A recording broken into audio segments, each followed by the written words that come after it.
Merci beaucoup.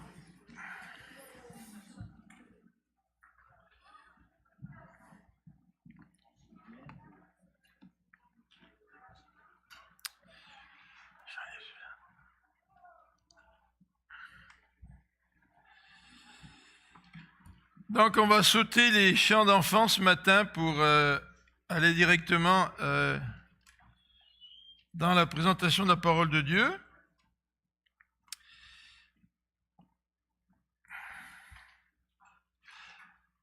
Donc je vous rappelle que depuis quelque temps, nous regardons ensemble le sujet de la vision du monde. La vision du monde telle que la Bible nous le présente par rapport à la vision du monde de notre société.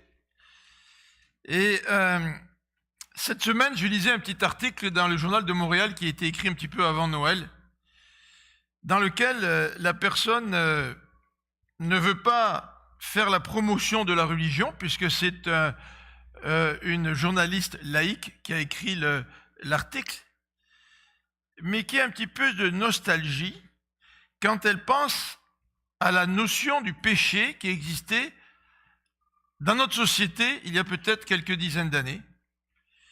Et dans son article, elle écrit ceci. Elle dit, il y a quelques dizaines d'années, on offrait un pot de vin à un politicien qui se disait chrétien. Et le politicien disait, non, ça c'est contre la volonté de Dieu, c'est péché, donc je refuse le pot de vin. Et elle nous donne dans son article quelques exemples comme cela. Et elle conclut son texte en disant ceci. Puis c'est pas une promotion pour la religion, hein, au contraire, elle est laïque. Elle dit, face à ce qui se passe dans le monde, j'aimerais bien que dans notre laïcité, on ait un peu la conception du péché. Surprenant, hein? Mais ça reflète bien ce qui se passe dans notre vie, avec tout ce qui nous entoure, avec tout ce que nous apprenons, toutes ces mauvaises nouvelles, toutes ces prises de décision que nous on qualifie de péché, n'est-ce pas? La laïcité a rien. Sur quelle valeur notre société peut-elle bien s'appuyer pour déterminer ce qui est bien et ce qui est mal? Et pour que cette définition du bien et du mal puisse être une motivation pour que les gens puissent bien se comporter dans la société.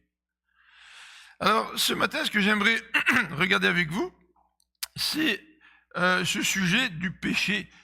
Dans cette vision du monde que nous avons en tant que chrétiens, le péché tient une place importante. Le péché ne tient pas une place centrale.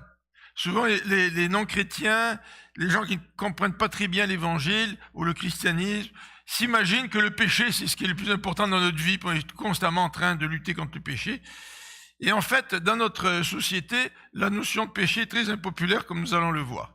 Alors, ce sujet-là sur le péché, qu'est-ce que c'est que le péché, fait partie d'une série là sur le mal, à l'intérieur de cette vision du mal, cette vision du monde que nous avons commencé, cette série que nous avons commencé il y a quelque temps. À l'intérieur de cette série, on a pensé faire une sous-série en quelque sorte sur le mal. Dimanche dernier, nous avions regardé ensemble cette question, d'où vient le mal? Non, c'était pas dimanche dernier. Oui, c'était dimanche dernier, je pense, ouais. Et dimanche, aujourd'hui, qu'est-ce que le péché? Et dimanche prochain, ce sera Sam qui va présenter ça, le cadre et l'impact du péché.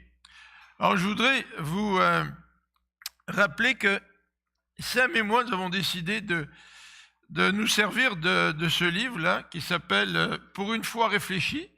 Et c'est un livre qu'on lit ensemble au conseil d'église. On en fait une petite section à la fois, donc ça fait déjà au moins une couple d'années qu'on est là-dessus. Et on s'était dit, suite aux questions que vous avez posées lors des premières études sur la vision du monde, vous aviez posé des questions, certains ont posé des questions sur le mal, le péché, l'origine du mal et du péché. On a décidé d'aborder cette question du mal. Et pour ce faire, Sam et moi, on prend vraiment la section qui traite de ce sujet dans ce livre, et puis on l'adapte un peu, on fait un PowerPoint pour vous présenter l'enseignement. Donc, contrairement à ce qu'on fait d'habitude le dimanche, on présente une étude que l'on a travaillée de A à Z nous-mêmes. Là, c'est plutôt une présentation de résumé d'une partie de ce livre-là, pour une fois réfléchi. Alors, dimanche dernier, quelqu'un m'a dit, moi j'aimerais acheter ce livre-là, et si parmi vous, il y a des gens qui aimeraient l'acheter, on pourrait peut-être se grouper pour faire un achat groupé. Si ça vous intéresse, dites-le moi, puis on pourra faire un achat groupé. Évidemment, quand c'est gros comme ça, c'est pas 5 $ le livre, quoique ça existe sous forme de petits livrets. Donc, vous pouvez obtenir des petits livrets en choisissant le livret que vous voulez. Donc voilà, Andréane fait de la publicité, moi aussi un petit peu. Alors, qu'est-ce que le péché ? Eh bien, comme nous l'avons mentionné il y a quelques minutes, la notion de péché n'est pas très très populaire aujourd'hui. En fait, cette notion, elle est associée d'habitude aux moralistes, aux donneurs de leçons. Ah oui, toi, tu veux me donner la leçon. En fait, j'avais déjà entendu une émission à la radio où l'animateur a très fortement réagi quand quelqu'un a utilisé le mot morale. Aujourd'hui, nous vivons une sorte d'aversion envers ce qu'on appelle la morale, envers un certain vocabulaire qui comprend le péché. Notre société n'est pas très très ouverte à ce genre de concept et de vocabulaire. En fait, la notion de péché pour nos contemporains semble s'opposer à la liberté humaine. Et cette notion de péché semble s'opposer à l'épanouissement. D'autre part, dans notre société un petit peu post-chrétienne, beaucoup de gens ont été marqués par la culpabilité que ces personnes-là aient vécu dans un contexte religieux, ou pas d'ailleurs. Nous ne nous sentons pas très bien lorsque nous nous sentons coupables. Et la réaction de l'être humain quand il se sent coupable, c'est de vouloir évacuer le plus rapidement possible cette culpabilité. Alors ce matin, je voudrais développer sur ce thème-là, qu'est-ce que le péché? 3 axes principaux. Et le premier axe, c'est celui de la difficulté d'une définition. C'est difficile aujourd'hui de définir ce que c'est que le péché. Peut-être un petit peu moins pour nous si nous connaissons la Bible, mais en tout cas pour notre société, c'est très difficile. Mais pour nous aussi, ça représente une difficulté de définir ce que c'est que le péché. On va regarder pourquoi dans quelques instants. Ensuite, on va regarder la perspective biblique du péché, pour terminer avec une petite réflexion sur ce qu'on appelle le péché originel, pas le péché original. C'est peut-être pas aussi original que ça, mais le péché originel, c'est-à-dire ce péché qui a été commis à l'origine par Adam et Ève, selon l'enseignement de la Bible.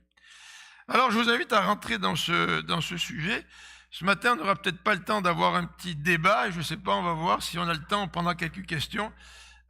Mais si vous avez des questions, vous rappelez, vous pouvez écrire sur votre bulletin là les questions que vous avez. Et si on ne peut pas y répondre ce matin, on pourra essayer de le faire dimanche prochain. Donc, premier élément, la difficulté pour établir une définition sur ce que c'est que le péché. En fait, lorsque nous essayons de définir le péché, nous pouvons tomber dans plusieurs pièges. Et quels sont ces pièges qui rendent la définition du péché difficile? Ce sont les suivants. Premièrement, le piège de notre propre interprétation. Lorsque nous regardons un petit peu le sujet du péché, nous avons tendance à vouloir le regarder de l'extérieur. C'est comme quand vous prenez un recul, là, vous essayez de regarder de l'extérieur. En fait, c'est une façon de procéder qui est impossible à réaliser. Parce que le péché, c'est un sujet qui n'est pas extérieur à nous. Vous voyez le petit signe là, égal, barré, ça veut dire n'est pas extérieur à nous-mêmes. La Bible nous dit dans Romains 10 que tous ont péché. Donc je ne peux pas me soustraire de cette réalité pour essayer de comprendre ce que c'est que le péché. Ça m'affecte. Et parce que je suis affecté par le péché, ça affecte ma manière de réfléchir et ma manière peut-être de définir le péché. En fait, bien souvent, nous avons une conscience trop sensible par rapport au péché. Parfois, nous pouvons nous sentir trop coupables et par opposition à d'autres circonstances où notre conscience est peut-être trop légère. On insiste peut-être tellement sur la grâce de Dieu que finalement, nous n'avons pas une juste conception du péché. Alors voyez-vous, on se trouve entre 2 extrêmes et on essaie de définir ce que c'est que le péché. Alors, la parole de Dieu, elle, nous donne certaines définitions du péché, mais bien souvent, nous prenons trop à la légère le péché à cause de la grâce de Dieu. Et de l'autre côté, bien souvent, il arrive que nous sentions coupables alors que nous ne devrions pas. Et ceci pour différentes raisons. Alors, ces 2 extrêmes nous empêchent parfois d'avoir une compréhension bien claire de ce que c'est que le péché. Et vous avez aussi l'importance du contexte. Cette semaine, j'ai écouté un interview à CNN. Vous savez que depuis l'élection à la présidence il y a 2 ans, j'écoute beaucoup CNN. C'est mieux que les séries que vous pouvez écouter à la télévision. Il y a beaucoup de vie, il y a beaucoup de rebondissements, etc. Donc, j'ai écouté une interview dans laquelle l'animateur interviewait un républicain, je ne me souviens malheureusement plus de son nom, mais qui passait par la Maison-Blanche. Il a fait quelques semaines à la Maison-Blanche. Et l'animateur lui posait des questions en rapport avec les mensonges de Trump. Comment tu te sens face aux mensonges de Trump? Alors c'est intéressant de voir la réponse de ce gars-là. Alors, ce gars-là, il dit, ouais, s'il veut gagner les élections en 2020, donc c'est un républicain, donc il a voté pour Trump. Alors il donne certains conseils, puis il dit ceci, mais vous savez, dans le fond, on a tous menti à un moment donné dans notre vie. Alors en quelque sorte, Trump il ment, mais nous aussi on a menti dans notre vie, tu sais. Et là je le voyais en train d'essayer de répondre à la question suivante, qu'est-ce que tu penses des mensonges? Voyez-vous comme parfois notre expérience, notre contexte peut nous influencer au point où, pour certains, c'est normal de mentir. Dans un sens, c'est normal d'exagérer les choses. C'est normal de dire que tu vas, par exemple, fermer la frontière du Mexique, même si tu sais que ça serait catastrophique pour les États-Unis. Pourquoi? Parce que tu veux provoquer la réaction des gens, tu veux voir un petit peu comment les gens vont réagir. Puis là, l'animateur lui répond, mais dans ce cas-là, comment on peut savoir si quelqu'un dit la vérité?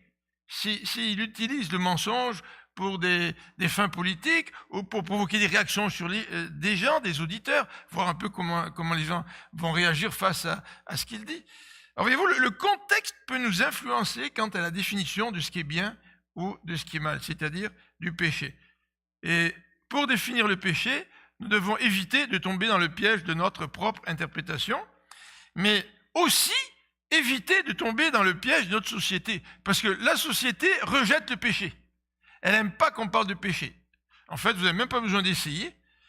Si vous aviez la merveilleuse idée de vouloir parler du péché à certains de vos collègues de travail, certainement que vous allez voir la réaction assez rapidement. Tu sais. Il y a comme une allergie, là.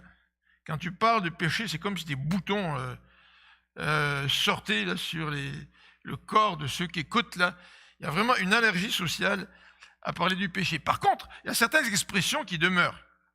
Par exemple, dans notre société, on parle bien des péchés mignons, un petit peu pour minimiser nos actions. On parle aussi du péché de gourmandise. On a gardé aussi comme expression de péché par excès. Ça marche. Quand on utilise le mot péché dans ces expressions dans notre société, ça passe. Mais ne commence pas à parler de péché de repentance, parce que ça, ce sont des termes inacceptables pour notre société. Donc, dans notre société, nous retrouvons le refus d'être qualifié de pécheur. Ne dis pas à quelqu'un qu'il est pécheur. Tu sais. Notre liberté est tellement importante que nous n'acceptons pas du tout d'être qualifiés de pécheur. En fait, dans notre société, nous avons même de la difficulté à évaluer les actes des gens. Et nous avons la difficulté à déterminer la responsabilité des gens face à leurs actions. Vous vous rappelez à Laval, moi j'ajoute des petites choses qui ne sont pas dans le livre, hein, comme les petits boutons, là, c'était pas dans le livre. Mais à Laval, quand les ponts sont tombés, on peut dire les ponts maintenant, tu sais, la rue du Souvenir, là, et puis l'autre c'était le pont de Concorde. Le pire, c'est que le pont de l'autoroute 15 au-dessus du Souvenir, le pont était neuf. Je ne sais même pas s'il était encore en service, qu'il est tombé un dimanche matin. Tu sais. Alors, il n'y a jamais vraiment personne de responsable. Tu sais, puis, on regarde ça dans notre société, puis parfois ça nous révolte. Mais pourquoi c'est ainsi? C'est parce qu'on a de la difficulté à évaluer les actes des gens. Et on parle de circonstances, on parle de contexte, mais finalement, cette difficulté nous amène à diluer les responsabilités. Et ça, la réaction de notre société face au mal, face au péché, c'est un piège qui nous empêche de bien identifier ce que c'est que le péché.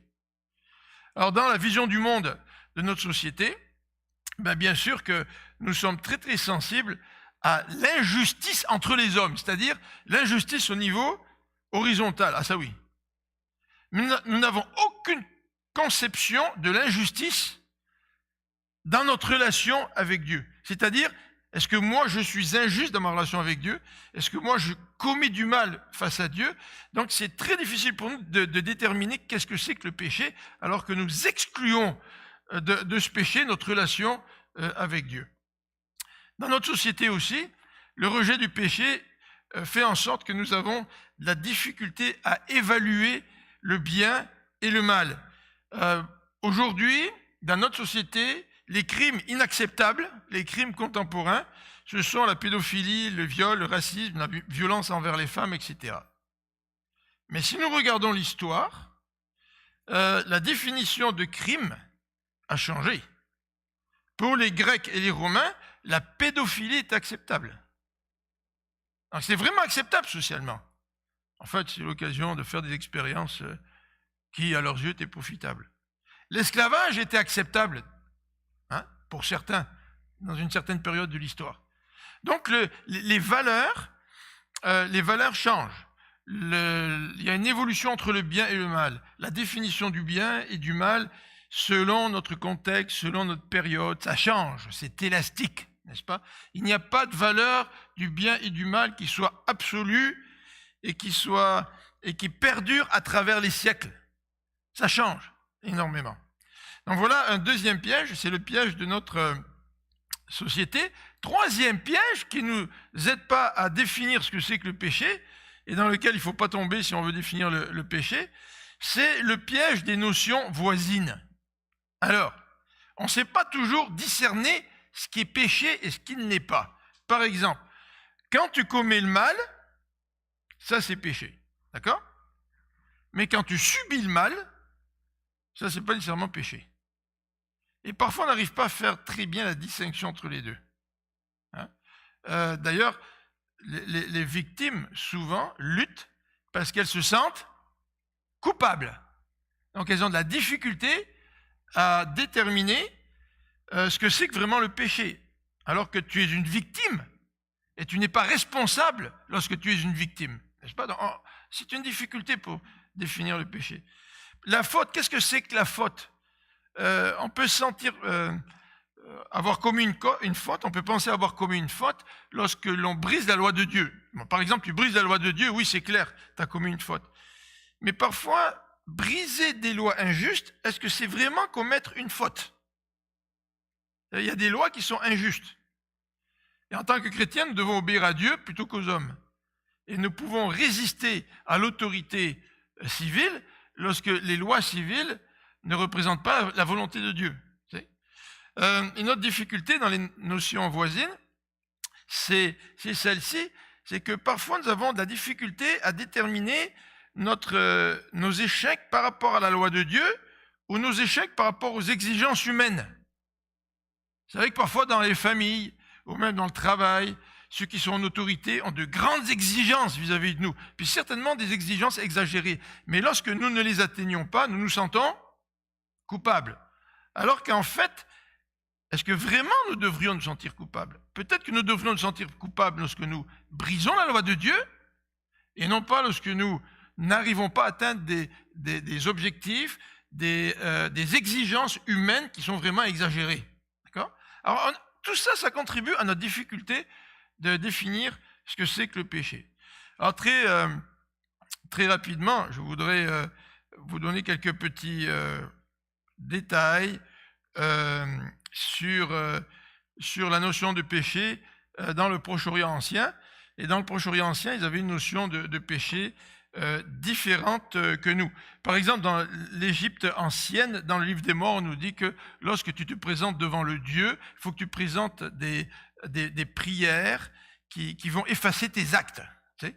Et donc, il y a une conception du péché qui est associée aux actes.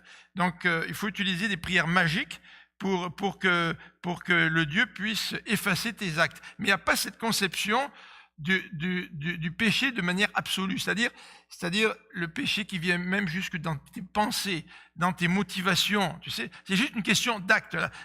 Pour avoir une belle part là, dans la vie future, là, c'est important que certains actes que j'ai commis soient effacés, donc il faut sortir des petites prières là-dessus. Là, tu sais. Donc c'est un petit peu la conception très très grossière là, de l'Égypte ancienne dans le livre des morts.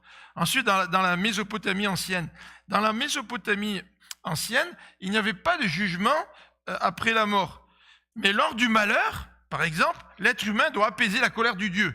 Parce que l'être humain s'est comporté de manière qui fait en sorte que le Dieu est en colère contre lui. Donc que ce Dieu soit connu ou inconnu. Hein. Donc il faut trouver des moyens pour calmer la colère du Dieu parce qu'on a commis des fautes envers ce Dieu-là. Mais on est très très loin chez les Mésopotamiens d'une relation personnelle avec Dieu qui peut être affectée par une nature pécheresse. Dans la Grèce antique, le péché, c'est penser mal. Et si tu penses mal, tu vas avoir un mauvais jugement. Alors le péché, chez les Grecs, c'est plutôt penser mal que d'agir mal. Alors, vous voyez, on modifie notre définition du péché selon le contexte qui est le nôtre. Alors deuxième élément que je voudrais regarder en rapport avec cette question-là, qu'est-ce que c'est que le péché? C'est la perspective biblique. Qu'est-ce que la Bible nous dit par rapport à la perspective biblique? Eh bien, la définition du péché, selon la Bible, c'est la transgression de la loi. C'est la transgression de la loi divine. Et c'est intéressant quand on parle de loi, parce que c'est la loi qui nous permet de distinguer le vrai du faux. Sans loi, on ne pourrait pas distinguer le vrai du faux. On ne pourrait pas distinguer le bien du mal. Et selon la conception biblique du péché, nous avons besoin de Dieu pour comprendre notre faute. Comment l'être humain peut-il décrire vraiment ce que c'est que le péché en dehors de Dieu, puis en dehors de la loi de Dieu? Vous voyez la difficulté? Quand on veut décrire ce qui est bien, décrire ce qui est mal, la difficulté de l'être humain pour établir ce qui est bien, ce qui est mal, alors que l'être humain veut établir ce qui est bien et ce qui est mal en dehors de la loi de Dieu. Alors, la Bible, non seulement nous parle du péché comme une transgression de la loi divine, mais la Bible met l'accent sur le péché. C'est pour ça qu'on n'aime pas la Bible aujourd'hui, tu sais. On n'aime pas la Bible. Quand j'étais à Sainte-Rose, un homme s'est converti à 60 ans, lors de la campagne de Billy Graham. C'était quoi, Mission 90 ou quelque chose comme ça. Il était venu au Forum à Montréal, pour ceux qui se rappellent. Et cet homme-là nous disait dans son témoignage, quand j'ai lu la Bible, je me suis vu comme dans un miroir. J'ai compris mon péché. Tu sais, tu ne peux pas comprendre ton péché en dehors de la parole de Dieu.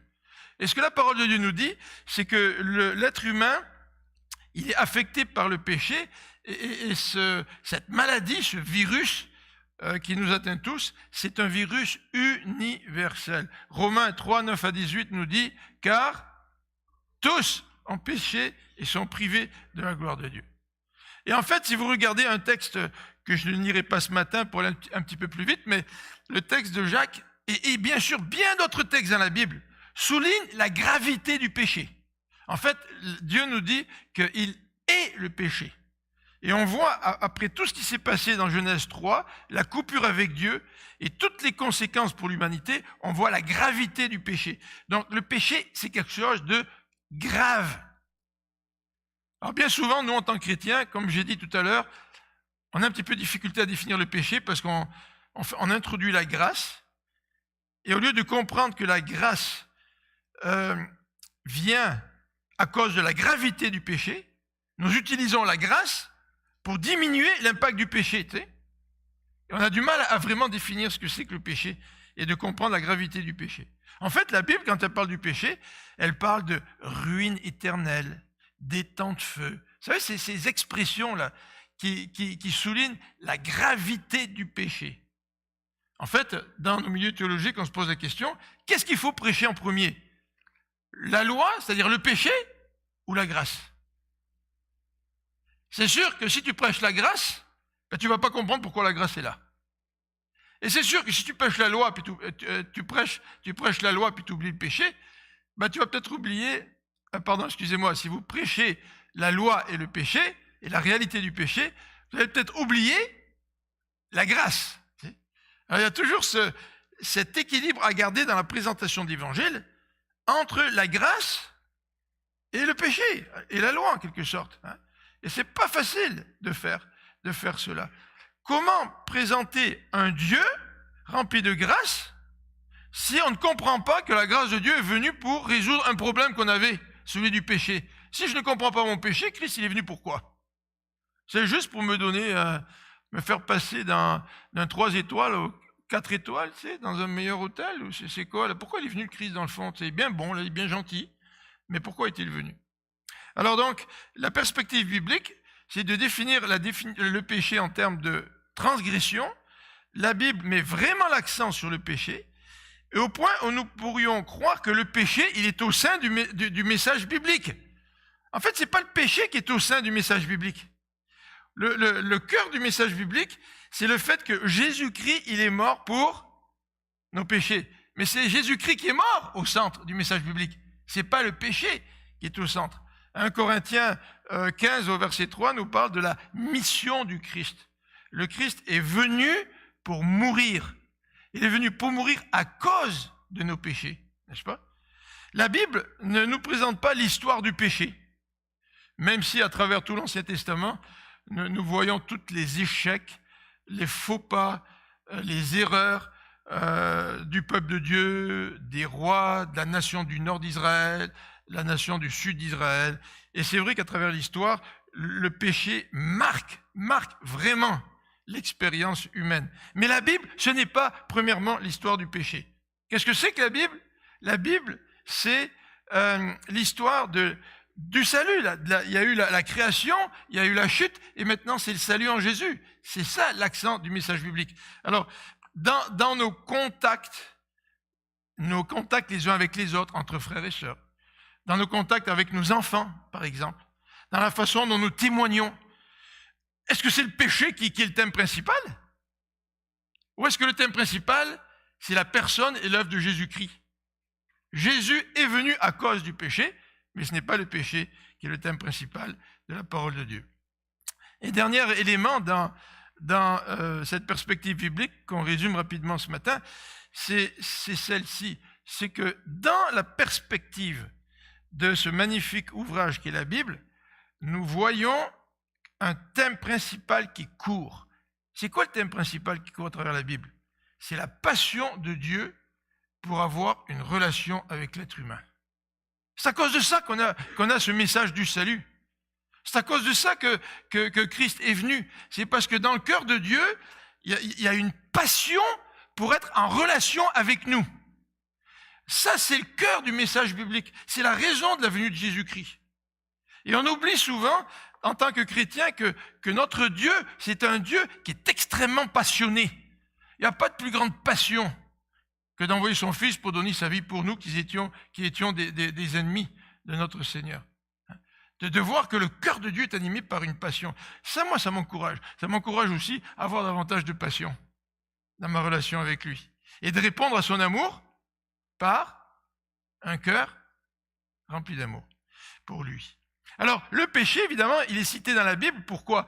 Parce que le péché, c'est l'obstacle à cette relation d'un Dieu passionné avec nous. Dieu est passionné de cette relation avec l'être humain, et malgré la chute, malgré la désobéissance d'Adam et Ève, Dieu veut tout faire pour reconstruire cette relation avec l'être humain parce qu'il a une passion incroyable pour nous. Et l'obstacle à cela, c'est la réalité du péché. Et vous savez que dans la perspective de l'histoire biblique, le message biblique, c'est la manifestation de l'amour de Dieu pour régler ce problème. Dieu est tellement passionné par nous qu'il veut régler le problème du péché. Et c'est pour ça que Jésus-Christ est venu sur cette terre. Ça, c'est la perspective biblique par rapport au péché. Alors, on va rentrer dans une partie peut-être un petit peu plus difficile, mais on va essayer de le résumer le mieux possible. Troisième élément que je voudrais développer avec vous, ça touche le péché originel. Vous savez, il y a différentes interprétations quant au péché originel. Qu'est-ce que c'est que ce péché originel? En fait, pour notre société, le péché originel, en termes de vocabulaire, c'est une expression inacceptable. Parler du péché originel, c'est une doctrine impopulaire. Quand on parle de péché originel, on parle de deux éléments. et c'est là où les choses se compliquent un tout petit peu, mais on parle de deux éléments, et je vais vous montrer à l'écran le terme, disons, plus spécialisé qui est utilisé, avec une petite explication à côté. Quand on parle de péché originel, on parle du péché qui nous vient d'Adam. D'accord? Ça, c'est un premier élément quand on parle du péché originel. Et en termes théologiques, c'est un peu compliqué, ils appellent ça le péché originel originant. C'est-à-dire qu'il origine de qui? D'Adam. Ça nous vient d'Adam. Mais quand on parle de péché originel, on parle aussi d'une autre dimension du péché, c'est le péché qui est à l'intérieur de nous. C'est-à-dire que nous vivons dans un état de péché. Donc quand on parle de péché originel, on parle du péché originel originant, c'est-à-dire qui vient d'Adam, mais on parle aussi du péché originel originé, c'est-à-dire que le péché, il est en nous, c'est notre état, ça nous caractérise. Donc on parle de deux choses, de ma nature, le péché originel, de ma nature qui pécheresse, et on parle de ce péché qui vient d'Adam. Vous savez, en théologie, on utilise toujours des mots compliqués pour nous rendre les choses, pour nous présenter des défis. Mais vous voyez un petit peu, quand on parle du péché originel, on parle de quoi? Du péché d'Adam, qui nous est imputé, mais on parle aussi de notre propre péché à nous, de notre nature pécheresse. Alors, il y a eu plusieurs interprétations dans la théologie. On donne plusieurs interprétations en rapport avec le péché originel. La première interprétation, c'est ce qu'on appelle l'interprétation symbolique. Ah, Genèse 3, là, c'est un mythe. Ce n'est pas historique. Alors, vous allez suppléer un S, parce que je vois que j'ai oublié un S. Mais ce n'est pas historique. Hein. Genèse 3, d'après certains.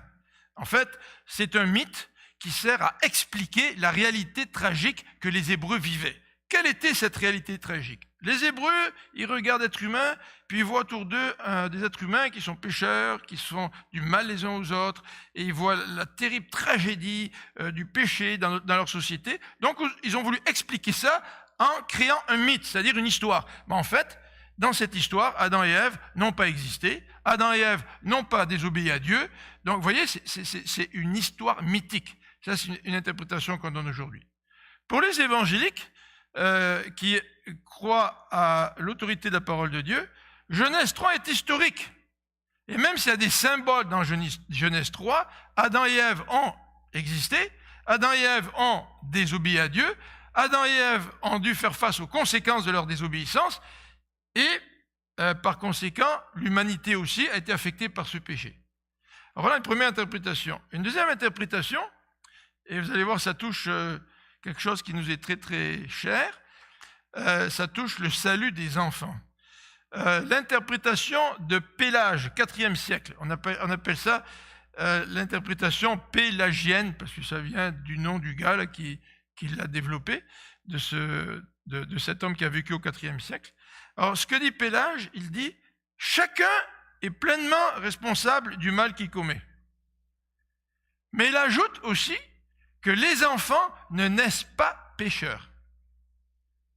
Donc, les enfants, quand ils pêchent, c'est par imitation. Donc, l'enfant, lui, à sa naissance, il n'est pas du tout touché par le péché. Là où les choses se gâtent, c'est quand il commence à imiter le péché d'Adam au fur et à mesure qu'il grandit dans sa vie. Et évidemment, le péché de ses parents, de sa famille, de la société autour de lui. Alors ça, c'est une autre interprétation qui a été amenée à travers l'histoire de l'Église. Et certains aujourd'hui croient cela.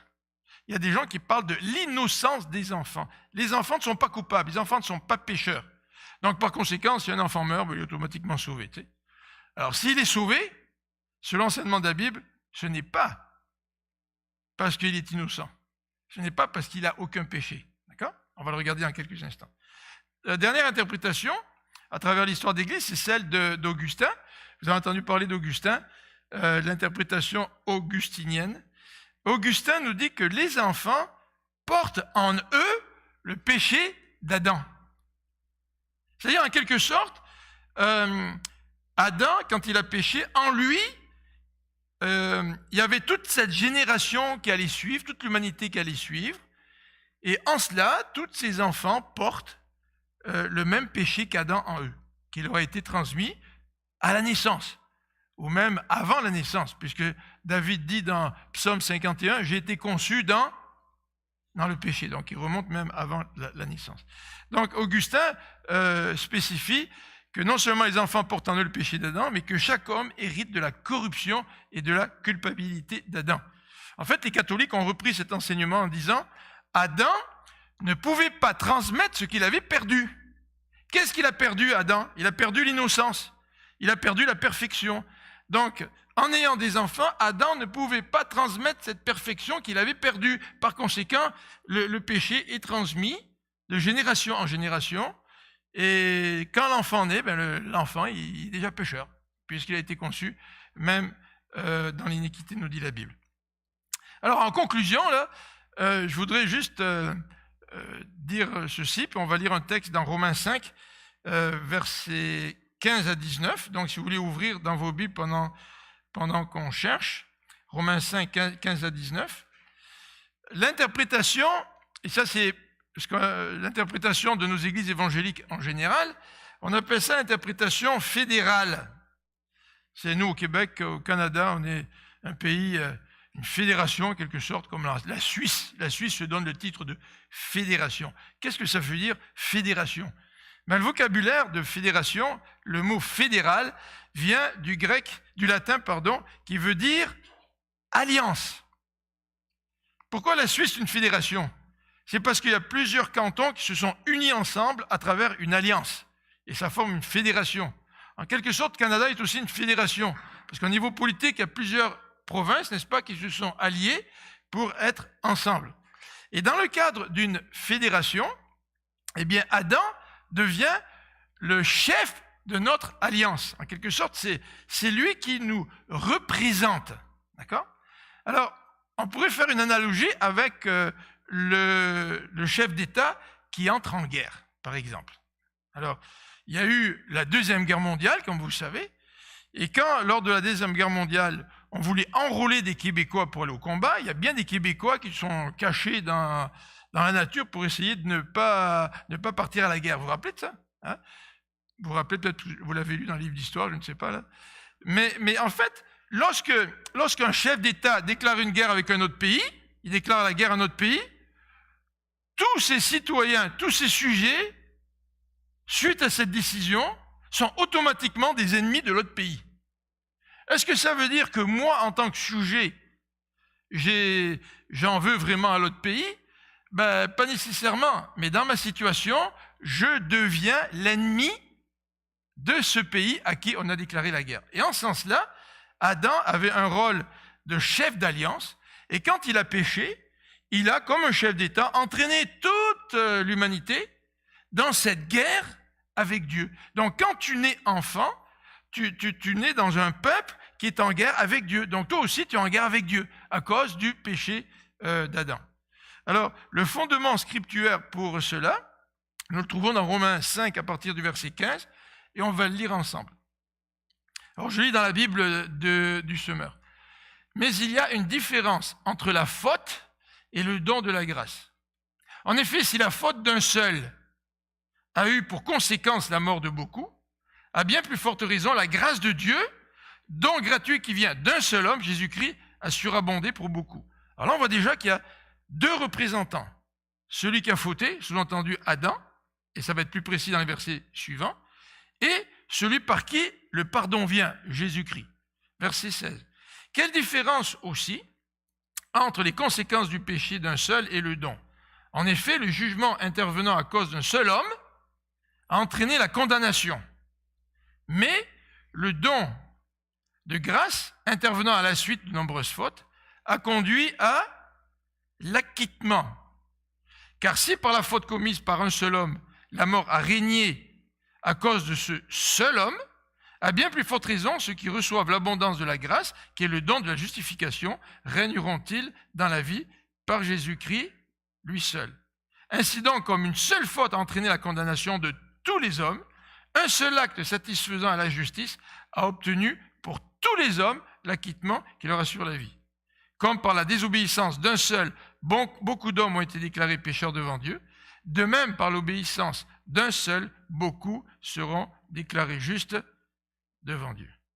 Alors le texte nous dit ceci, la faute d'Adam a entraîné la mort et la condamnation pour tous. Et le texte ajoute en disant, il y a un autre représentant maintenant, il y a un autre chef d'alliance. Vous vous rappelez, Christ, hein? C'est par lui que vient la nouvelle alliance. Eh bien, par Jésus-Christ, par la grâce en Jésus-Christ, eh nous pouvons maintenant, ceux qui acceptent le pardon en Jésus-Christ, obtenir l'acquittement de leurs fautes, de leurs péchés, de la culpabilité, et ainsi que la justification. C'est-à-dire que Dieu, lorsque nous sommes pardonnés par lui, il nous regarde et il nous dit, je te déclare, quoi? Juste. T'es pas juste. Non, je le sais, t'es pécheur. Mais parce que tu mets ta confiance en moi, je te déclare juste. C'est intéressant, hein, de voir un petit peu ce que ces versets disent. Alors la question qu'on pourrait quand même se poser, comment un Dieu juste peut-il nous reprocher une faute d'Adam? Comment je peux être en guerre avec l'autre pays? Moi, je n'avais pas la guerre, mais mon gouvernement, mon chef a décidé de déclarer la guerre. Qu'est-ce que tu veux? C'est comme ça. Ça fait partie de mon état. Ça fait partie de ma situation. Je suis en guerre avec l'autre pays, même si je ne veux pas. Donc, ce que nous pourrions dire comme précision, c'est que nous sommes opposés à Dieu depuis la naissance. Ça, c'est vraiment ce qui nous a été transmis par Adam. Adam, suite à son péché, a transmis à tous les hommes cette opposition envers le seul vrai Dieu créateur de l'univers devant qui nous devons rendre des comptes. Ça nous est transmis. Et en cela, nos fautes sont la continuation de celles d'Adam. Mais nous ne sommes pas simplement coupables parce que Adam nous a transmis cette opposition face à Dieu, mais nous sommes aussi coupables à cause de notre propre péché que nous commettons et qui est à l'intérieur de nous. Alors voilà un petit peu l'interprétation que nos milieux évangéliques donnent à cette épineuse question, qu'est-ce que c'est que le péché originel? Pourquoi l'être humain est-il pécheur? Est-ce que c'est injuste que Dieu nous considère pécheurs à cause du péché d'Adam? Oui, par nature, nous héritons de cette nature pécheresse, et nous sommes coupables, mais oui, en même temps, nous sommes coupables à cause de notre propre péché. Alors le texte de Romains 5 nous présente donc cette culpabilité héritée d'Adam, mais le reste de la Bible nous dit bien que nous sommes pécheurs devant Dieu parce que nous-mêmes nous péchons et nous sommes personnellement responsables de tous les péchés que nous commettons devant le Seigneur, en plus de cette nature que nous avons héritée d'Adam. Alors on peut s'asseoir et souffler un petit peu. Est-ce qu'on peut réfléchir? Est-ce que vous avez des questions? Est-ce que vous avez des commentaires? On a quelques minutes là. Je me suis dit, si j'arrive au moins à avoir 5 ou 10 minutes pour avoir un petit temps de questions, ça pourrait être bien. Mais si vous avez des questions, si vous avez des commentaires, allez-y, c'est à vous la parole. Alors, c'est un sujet quand même un petit peu épineux, on essaie de le présenter de manière assez rapidement. Comme je l'ai dit tout à l'heure, si vous voulez en lire plus, vous pouvez le lire là. Je pense qu'on a une copie à la bibliothèque. Les responsables de la bibliothèque, est-ce que vous savez si on a une copie? Oui, il y a une copie à la bibliothèque. Peut-être qu'on pourrait en ajouter une deuxième s'il y en a qui sont intéressés. Si vous voulez en acheter, vous pouvez toujours l'acheter. Mais il y a des questions, ce livre aborde des questions très très épineuses que tout le monde se pose en tant que chrétien, que même les non-chrétiens se posent. Et ça affecte notre vision du monde. Quelle est notre vision du monde? Et comment présentons-nous l'évangile à ceux qui nous entourent? Et comment discutons-nous de ces questions avec les gens à qui on présente l'évangile? Parce que pour les gens, là, aujourd'hui, pour nos contemporains, le péché originel, c'est une notion inacceptable. Donc, si quelqu'un veut se convertir et qui réfléchit à ces questions-là, il va peut-être vous poser la question suivante. Est-ce que c'est injuste d'être coupable devant Dieu pour le péché que quelqu'un a commis avant nous? Éric?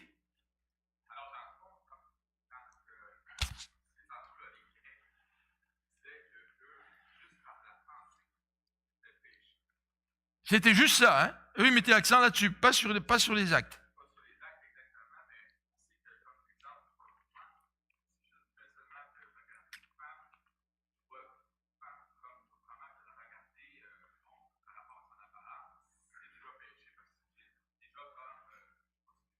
Oui. D'ailleurs, Jésus, dans le Sermon sur la montagne, il va aller beaucoup plus loin dans l'interprétation de la loi que les scribes et les pharisiens. Il leur a dit, si votre justice ne surpasse pas celle des scribes et des pharisiens, vous ne pouvez pas entrer dans le royaume de Dieu.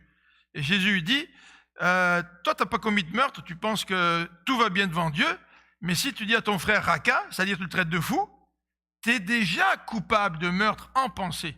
Donc en cela, Jésus va beaucoup plus loin que ce que les Grecs disaient dans leur définition du péché. Oui, Lisa?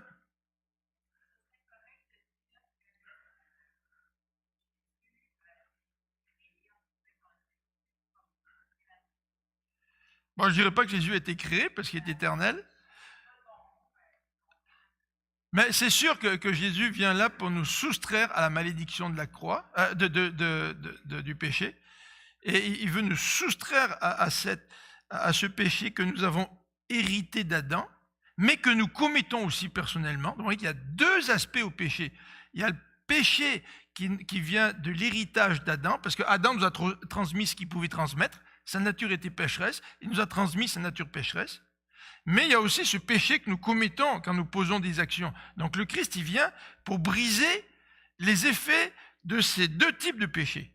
Donc il vient briser cette nature pécheresse que nous héritons d'Adam, mais il vient en même temps pour avoir une victoire sur le péché dans nos vies. Tu sais, moi je ne peux pas dire simplement, c'est souvent ce que nous pensons en tant que chrétiens, dans la grâce, Jésus me soustrait aux conséquences du péché d'Adam.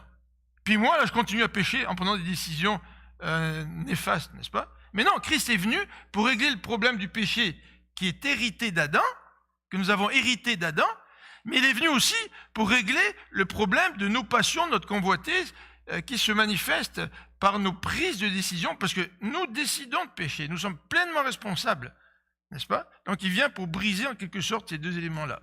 Oui, en quelque sorte, Christ vient briser la condamnation. Oui, Jacques. James, pardon.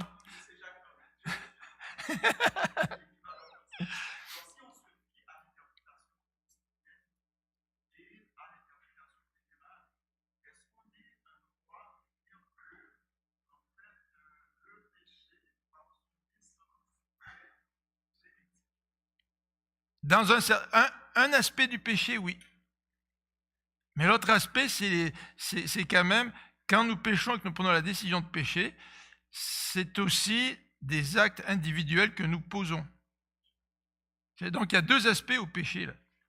Parce que nulle part dans la Bible nous dit, parce que vous avez hérité d'une nature pécheresse d'Adam, ça c'est un petit peu le Romains 5 qu'on vient de lire, mais nulle part la Bible nous dit, dans vos décisions personnelles que vous prenez et qui vous amènent à pécher, c'est pas votre faute, c'est dû à la nature pécheresse d'Adam. Donc, elle ne nous dédouane pas, la Bible. Chaque fois qu'on pêche, elle ne nous dédouane pas, elle nous dit, tu es responsable de notre propre péché. Donc, la Bible garde en équilibre deux explications du péché. Cette nature pécheresse qui nous vient d'Adam, et le fait que nous prenons des décisions continuelles pour pécher. Donc, il y a ces deux éléments-là qui restent en équilibre dans la Bible. C'est parfois un peu dur pour nous à comprendre toutes les subtilités de tout ça, là, mais c'est comme ça qu'elle le présente. Voilà, bonne synthèse. Tu vois, j'aurais pas dû parler pendant 40 minutes, là, j'aurais dû dire juste ça, ça aurait tout suffi. Michel.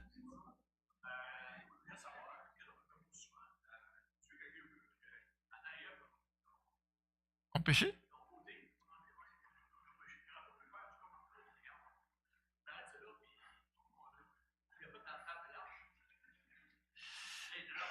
Disons que oui, mais dans le temps de l'Arche, il est reparti à zéro, dans le sens que il y a eu un jugement qui a été posé sur le monde, et il a dit, je repars avec une autre famille, mais une famille de croyants, d'accord?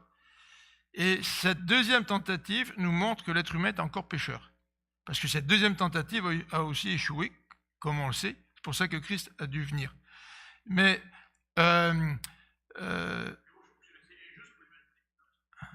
oui, c'est pour ça qu'on a posé tout à l'heure la question, si Dieu nous rend responsable du péché d'Adam, un Dieu juste ne devrait pas faire ça. Mais il le fait pourquoi? Parce que aussi nous sommes responsables de nos propres péchés. Et aussi parce que Adam, il a péché en étant notre représentant, notre chef. Tout comme, pour reprendre l'image, tu as un chef de gouvernement qui déclare la guerre à l'autre pays. Si Justin Trudeau déclare la guerre au Canada, aux États-Unis, pardon, ben on va être tous des ennemis des Américains. Puis même si on n'est pas d'accord avec la décision, ça nous affecte. Ça nous touche, veut pas. Voilà. Vas-y, Normand.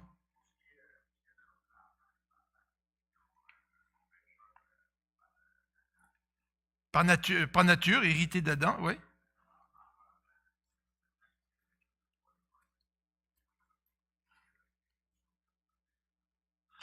Bon, écoute, je ne sais pas si on peut mettre un âge, parce que c'est compliqué, le Seigneur ne nous dit pas tout dans sa parole, mais beaucoup de gens pensent que les jeunes enfants, très jeunes enfants, s'ils décèdent en bas âge, ils vont être sauvés. Vous voyez, dans la théologie, par exemple, des catholiques, il faut que l'enfant soit baptisé le plus tôt possible, parce que l'enfant a hérité de nature pécheresse. Hein. Donc, s'il meurt, l'enfant, il faut qu'on soit sûr qu'il va au ciel, donc il va aller au ciel par le baptême. Donc, il faut baptiser l'enfant très tôt. D'accord ? Mais par contre aussi, ce qu'on peut dire, c'est qu'il y a des enfants, et on a le témoignage de ces gens-là, il y a des gens qui ont accepté le Seigneur très jeunes.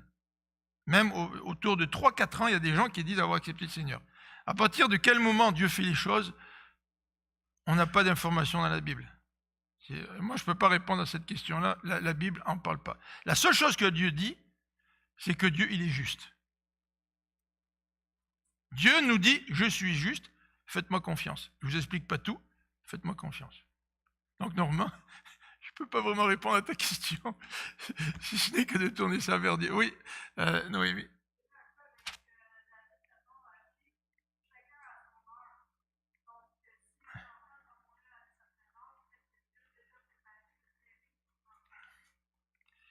C'est sûr que Dieu est souverain, hein, c'est lui le créateur de l'univers, il est capable de s'occuper des cas de chacun. Oui ?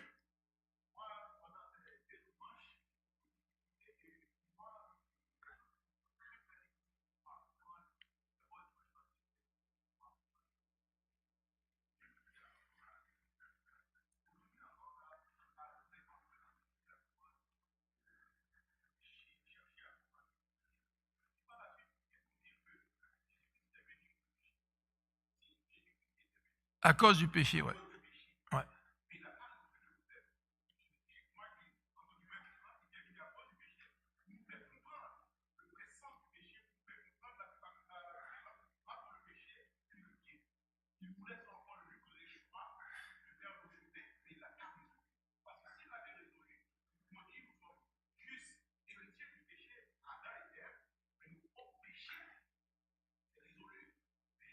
Oui, mais Jésus n'est pas venu pour résoudre le problème du péché pour toute l'humanité at large. Il est venu pour résoudre le problème du péché pour ceux qui mettent leur foi en lui et lui demandent le pardon pour ses péchés. Et en ce sens, Jésus, quand il vient, il résout le problème du péché. Maintenant, la résolution ultime, la victoire du bien sur le mal, la victoire de Dieu sur Satan, c'est à venir quand le Seigneur va revenir. Il va y avoir une victoire qui va s'exprimer pleinement. Mais la Bible nous dit que Jésus, quand il est venu, il a vaincu Satan à la croix. Donc il y a eu quand même une résolution du péché. C'est un peu comme quand à la Deuxième Guerre mondiale, à un moment donné, la guerre a été gagnée par les Alliés. Mais ils n'étaient pas encore rendus à Berlin. Mais tout le monde savait que la guerre était gagnée. Mais avant que cette victoire se manifeste pleinement, il y a eu certaines étapes à franchir, notamment se rendre jusqu'à Berlin. Tu sais. Donc avec le Christ a vraiment réglé le problème du péché. Évidemment, pour ceux qui mettent leur confiance en lui, qui demandent pardon pour leurs fautes, il l'a réglé de manière définitive parce qu'il est mort à la croix. Puis le texte nous dit, biblique, que Jésus est assis à droite de Dieu. Il règne. Donc il a vraiment réglé le problème du péché. Mais maintenant que la victoire est finie et est obtenue, les effets de cette victoire vont être complètes lorsqu'il va revenir. Donc en attendant, tous ceux qui demandent pardon à Dieu pour leurs fautes, ils bénéficient ou ils expérimentent les effets de la victoire de Christ. Ce n'est pas parfait parce qu'on lutte encore contre le péché, mais cette victoire elle va être vraiment totale, elle va se manifester pleinement lorsque le Christ va venir. C'est un petit peu comme la guerre avec la Deuxième Guerre mondiale. Mais c'est difficile, vous avez raison, des sujets très, très difficiles. Je regarde l'heure, là, si vous voulez rester, moi ça me fait rien, là, mais...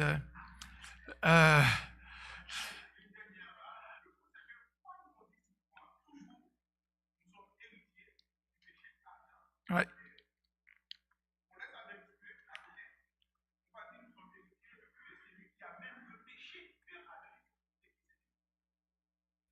Là, j'ai compris la première partie de votre vie, là, de votre remarque.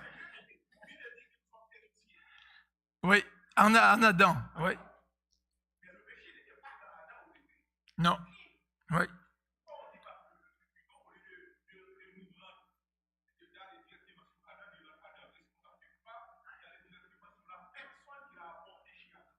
Donc, Satan. Ah ouais. Mais c'est parce que Satan est un représentant de l'être humain, de la nature humaine. Il est représentant de la race humaine. Ça, c'est ce que dit Romains 5. Le péché est venu par un homme. Cet homme représentait la nature humaine, représentait la race humaine. Et c'est à cause de cela, ce chef, si tu veux, en quelque sorte, du moment qu'il a péché, ça a des incidences sur toute la race humaine. C'est ce que Romains 5 nous dit là. Mais ce que vous dites, c'est très vrai, c'est des questions vraiment importantes. Moi, je crois que la théologie, vous savez ce que c'est que la théologie? C'est d'arriver à Dieu, de dire, Seigneur, je veux étudier ta parole, mais je me rends compte de mes limites. J'ai besoin de ton aide, j'ai besoin de ton éclaircissement, j'ai besoin de ton esprit. Et malgré cela, personne ne peut dire, moi j'ai tout compris de la parole de Dieu. Donc, on est un petit peu tous dans le même bateau. Peut-être qu'il y a certains sujets que vous abordez maintenant, là, tu sais, puis il y a des choses qui vous tracassent. Ces choses-là m'ont tracassé aussi, mais moi j'y réfléchis peut-être depuis plusieurs années. Mais ça ne veut pas dire que si vous y réfléchissez pendant plusieurs années, on arriverait tous à la même conclusion. On a vraiment besoin de l'aide de Dieu pour nous aider dans ces sujets difficiles. Et peut-être que, pour certains d'entre eux, nous arriverons à la conclusion que on remet tout ça entre tes mains, Seigneur, parce qu'on n'arrive pas à tout comprendre. Mais c'est quand même bien de réfléchir à tout ça. Tu sais. On va prier pour terminer. Ah, j'aimerais ça qu'on puisse discuter au moins pendant une demi-heure, ce serait bien. Là, tu sais. On va prier pour terminer. Seigneur notre Dieu, nous voulons